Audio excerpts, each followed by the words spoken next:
Entonces, cuando yo ejecuto una señal en el tiempo, sea la que sea, por ejemplo en este caso, en la derecha ustedes están mostrando, están viendo un pulso en el tiempo que es construido por este código, en donde básicamente lo que hago es construir un eje del tiempo con función o en función del tiempo de bit. Miren que el tiempo de bit es cuánto dura el pulso de 0 o cuánto dura el pulso en amplitud 1. En este caso de 0 a 1 y luego de 1 a 2, ¿listo? Es 0. Entonces obsérvelo, ¿listo? 0 al inicio, 1 en el centro, 0 al final. ¿Bien? Entonces, tan pronto hagan ustedes ese tipo de cosas y dibujen esto es solo dibujo, mírenlo. Pues él les grafica el pulso en el tiempo. Como yo sé cuál es la transformada de Fourier de un pulso en el tiempo, y así no lo supiese, pudiese aplicar la FFT, yo conozco por sus conceptos previos, ¿cierto?, de su curso anterior de comunicaciones analógicas, que la densidad espectral de frecuencia es el colocar la transformada de Fourier de una señal al cuadrado. Entonces lo que hago es calculo la transformada de Fourier, pues en este caso pues yo ya me sé que la transformada de Fourier de un pulso es una señal sinc, y eso es lo que coloco aquí, una señal sinc.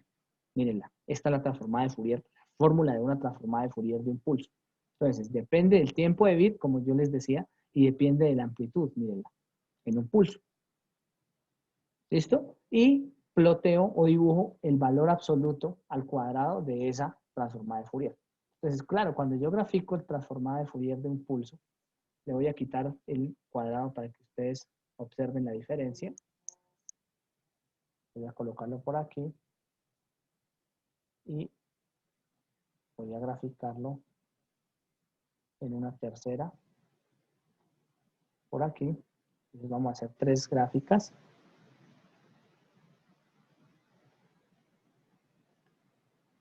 Bien, y esta va a ser la tercera, donde va a estar elevada a la 1. Esta va a ser a la 1 y esta elevada al cuadrado.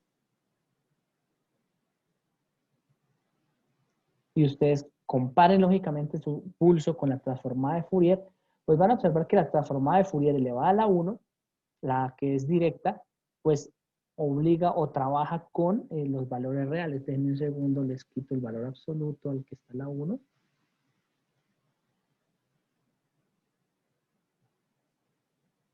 Bien, y encuentran lo que yo llamo un coseno alisado. Entonces, ¿por qué se le llama esto un coseno alisado? Observen que esta es la transformada de Fourier directa, la que está en la segunda gráfica, ¿cierto? El pulso en el tiempo, la transformada de Fourier y la densidad espectral de potencia. La densidad espectral de potencia o la teoría afirma, ¿cierto?, que por el teorema de Parseval de la transformada de Fourier, que ese es el teorema de Parseval, es un teorema que me permite encontrar la transformada de Fourier de una señal al cuadrado. Si yo encuentro la señal de potencia en el tiempo, es equivalente a encontrar la señal de potencia en la frecuencia y viceversa. Eso me dice el teorema de Parseval, que ustedes seguramente lo tienen clarísimo de su curso de señales y sistemas. Entonces, la transformada de Fourier de la integral de una señal elevada al cuadrado en valor absoluto en función del tiempo es exactamente igual a la transformada de Fourier de la integral, ¿listo?, de la señal en el dominio de la frecuencia. Es decir, no importa en qué dominio la haga, si yo la elevo al cuadrado en la frecuencia o si la elevo al cuadrado en el tiempo, voy a encontrar la densidad espectral de potencia. ¿Cómo pueden ver eso? En un circuito eléctrico fácilmente. Cuando ustedes calculan las señales de potencia siempre van elevadas al cuadrado en función, por ejemplo, de cuadrado, ¿cierto? Y cuadrado, ¿listo? Y solamente un término en función de su resistencia. Entonces, dado que esa electrónica se acerca a nuestras señales y las señales de energía y de potencia están caracterizadas como señales con su valor absoluto al cuadrado, pues yo lo que hago es calcular el valor absoluto al cuadrado de la transformada de Fourier. Entonces, cuando yo calculo la densidad espectral de potencia, lo único que hago es FFT y la elevo al cuadrado en valor absoluto. Esa es la densidad espectral de potencia, para que lo entiendan. Y esto tiene unas consecuencias importantísimas. Y es que cuando yo elevo las señales al cuadrado en la densidad espectral de potencia, yo lo que digo es que observen la gráfica número 3. Voy a colocar aquí algunos puntos para que ustedes puedan ver. Cuando yo coloco la gráfica de la densidad espectral de potencia, automáticamente miren los puntos del cruce por cero. Aquí le voy a colocar un punto. Supongamos que fuese este. En X vale menos 25.130. ¿Lo observan? Y el otro punto en donde cruza por cero, en donde vuelve a ser cero, se llama 25.130. Eso quiere decir que esta señal, con un pulso que le acabo de meter, mírenlo, de 0.1 milisegundo, me ocupa 25K. 50K, perdón, menos 25.000 hasta 25.000. Es decir, este pulso ocupa 50K con esa frecuencia de muestreo, de 0.1 milisegundo.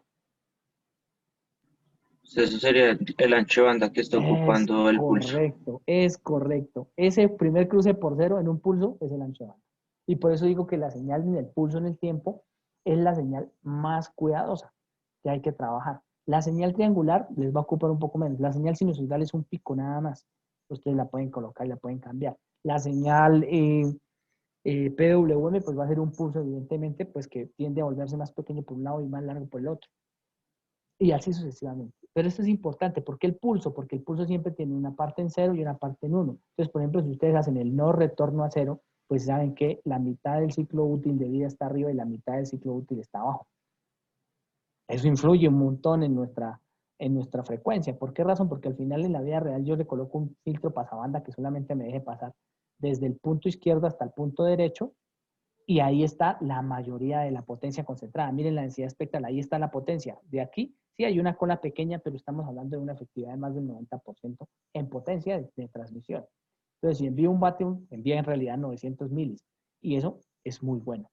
Por más de que se pierda en el canal, se disminuya, pues en función de esto pude acotar la señal a 900 vatios. Y aquí puedo tomar la famosa, sí, el famoso valor de la curva, ¿cierto? De ancho de banda. Y aquí es donde detecto el ancho de banda, efectivamente, en la transformada de Fourier del valor al cuadrado. Eso se llama densidad espectral de potencia. ¿Claro hasta ahí? Sí, profe. O sea que para nosotros graficar lo que se nos pide, la densidad básicamente podemos sacarle la transformada rápida de Fourier con la función de MATLAB y plotearla al cuadrado. Sí, eso es. Y ahí tendríamos las, por ejemplo, para tener la densidad espectral del TDM. Sí, así es. Y eso. Ok. Así es. Eso es lo que hay que hacer. Profe, consultica, según lo entendí bien, entonces digamos que la verdad, el neto, el grueso de la potencia debe hacerlo en la montaña, bueno, Es es entre correcto. comillas, montaña. Es correcto. Eso es lo que deben entender ustedes. Cuando tienen un pulso, la mayor cantidad de potencia va ahí y por eso yo acostumbro a usar los filtros pasabanda para eliminar lo demás, porque si no tendría un ancho de banda infinito. Ok, listo, profe, ¿Listo? gracias. Por eso se Bien. deben Profe, eliminar los filtros pasabanda. Dígame. una pregunta, usted me corregirá. O sea, para el caso del preparcial, nosotros podemos hacer la densidad espectral del TM y ahí ya sabríamos el ancho de banda que requiere Señal total. nuestra señal total, o sea, Sí, en qué banda libre nos podríamos ubicar más o menos es correcto. Es para correcto. hacer Mire, la comunicación. así es, sí, señor. Ok. Eso es lo que tienen que hacer. Entonces, en función, por ejemplo, de los cálculos, uno inicialmente hace un cálculo manual, ¿cierto? De cuánto podría ocupar. Pero ustedes saben, evidentemente, que por la frecuencia de muestreo que van a utilizar en su TDM y que debe ser muy rápida porque son muchas señales, pues eso se les va a volver más amplio. Y lo único que les permite verificar efectivamente eso es ese segundo paso y es la simulación. Y el tercer paso para poder verificar que eso esté bien es construirlo. Esas son la metodología de investigación en ingeniería. Eso es una metodología de investigación, ¿cierto? Hacer un cálculo teórico, luego simularlo y después verificarlo en la construcción. Medirlo. Y cuando usted lo mide en la construcción dice, ah, efectivamente, esto sí es lo que estaba esperando. Y eso es lo que buscamos. Al menos hacer los dos primeros pasos en diseño. Cálculo y diseño simulado. O sea, para la argumentación del preparcial deben estar los cálculos y la simulación que los respalde o puede estar solo la simulación. Eh, Ahí dice, o bueno, por lo general yo les pido en el parcial siempre cálculo detallado. Dicen, presente un informe con cálculo detallado, gráficas y conclusión. O sea, ahí les pide los tres, Ok, para que vale, estén profe. preparados, ¿vale? Claro, está ahí, más o menos. Este es un tema anterior, ¿no? Yo supuse que este ya lo conocían ustedes.